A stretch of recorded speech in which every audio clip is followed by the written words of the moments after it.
microtransactions and DRM. Downloadable content. What's up, gamers? Welcome to Gamer Rant. In today's episode, my name's Kevin, by the way, we're going to be talking about Battlefield 2042, but we're going to be talking about it in relation to game critics. Now, we have seen this time and time again when a game is released bug and broken.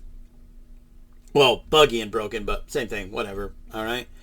And it gets high scores from critics. And of course, once again, it begs that question, is a company like IGN really actually paid to do reviews instead of just doing reviews? We could sit here and say that it's a running joke, it's a running meme, but at this point, you have to ultimately sit there and think there has to be some kind of validity behind that ridiculous statement for any game journalist that has ever been accused of it. Because when a game releases, especially in the state of Battlefield 2042, and you see this kind of crap right here, it really kind of makes you question, well, all right, unless you're new, all right, then it makes you question. But if you've been around a while, all right, like some of us, then it's just the same shit, different toilet kind of scenario for most gamers. There's no surprise that IGN would call this impressively huge, even if that is an objective statement. To me, it's like, why would you give any kind of positive statement toward this game knowing that it is a broken pile of mess? Irregardless if the statement of it being impressively huge is accurate, that is something like, I would have been like, oh, no, we're not doing that because your game's objectively a pile of shit.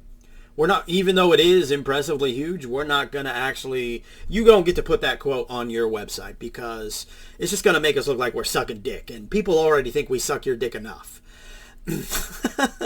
I mean, look at this. Electronic Gaming Monthly, 5 out of 5. COG Connected, 90 out of 100. Games Radar, spectacular.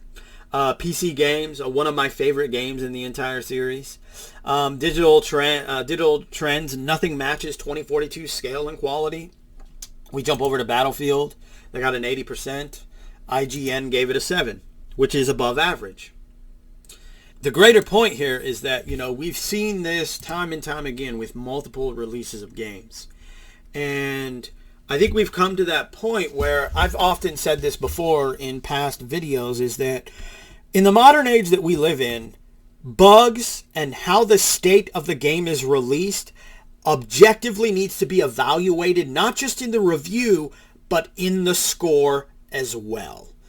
And the irony from this is, I've also talked about, because scores, we get the idea that everything is subjective when it comes to a review, game review, so on and such forth, all right?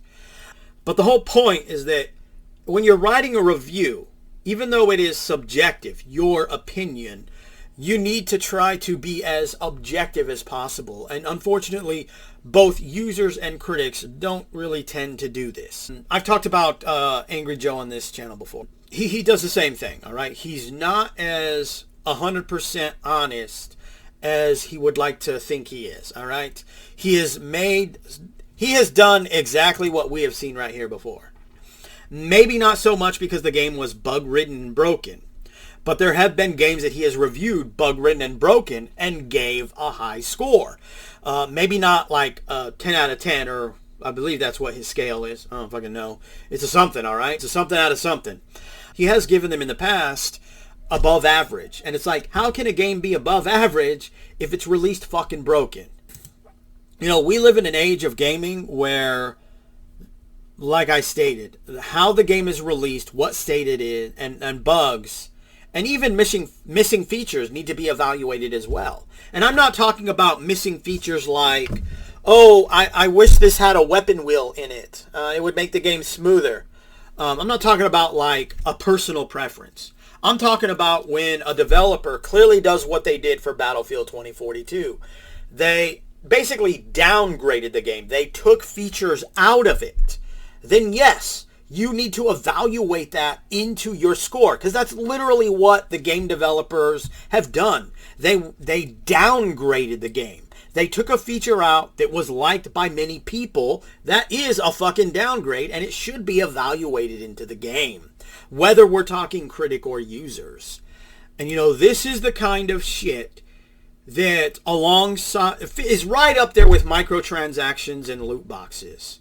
All right? If we had a top 5 things wrong with the gaming industry, this kind of bullshit we're seeing right here would definitely fit within the top 5 somewhere. Because it is a problem. These game critics need to grow some fucking balls. And I'm using that as a metaphor, not obviously literally, ladies, all right? And, you know, honestly review these games. Evaluate them for the state that they're released in, for when the game is literally downgraded rather than improved upon, when they release the same constant crap over and over again. We're looking at Electronic Arts, FIFA, even 2K with the NBA series.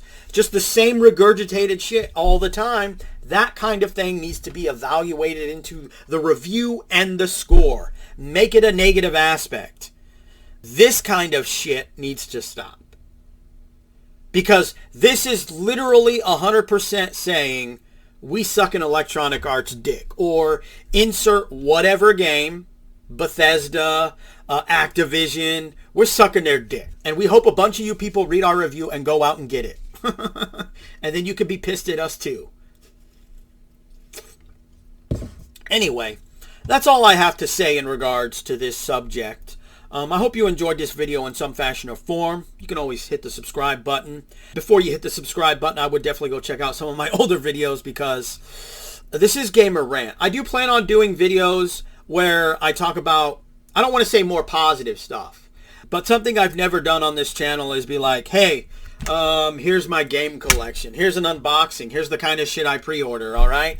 That kind of thing. I'm going to start doing those kind of videos as well. The positive stuff, as people would put them, all right? Anyway, hope you enjoyed this video in some fashion or form. And remember, gamers, if you're not voicing your thoughts and concerns about the bullshit that is game journalism and game reviewing from critics and users, you just might be a part of the motherfucking problem.